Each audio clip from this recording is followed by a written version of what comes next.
Good morning mga katrupa. Nandito na naman tayo. Another day, another life. Another life struggle. Laban lang sa buhay. Ito ngayon, nagkakape tayo. Ngayong umaga may real talk na naman tayo sa inyo. Mga katrupa.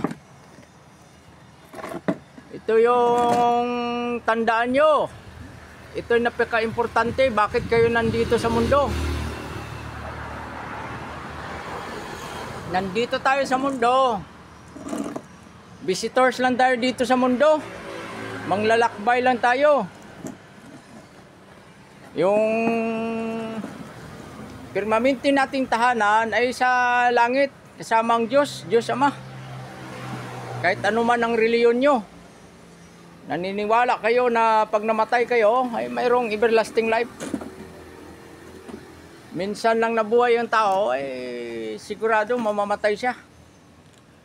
At yan ang sinisikap ng mga reliyon at mga tao na makamit ang walang hanggang buhay, everlasting life.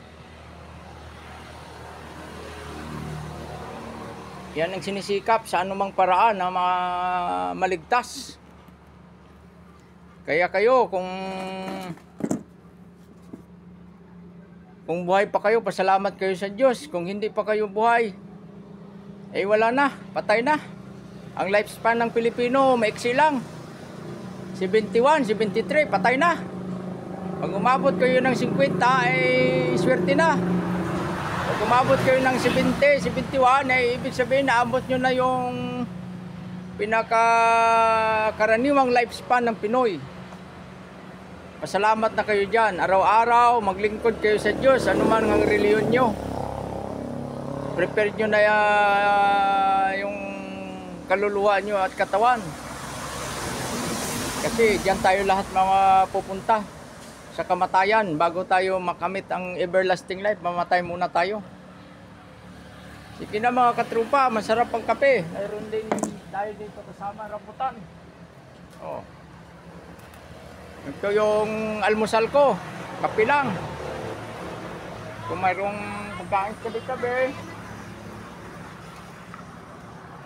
yan, kakainin natin yan.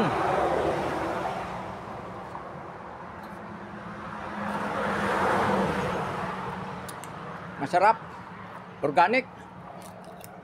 Don't worry, it's organic. Bye-bye mga katrupa. I love you all.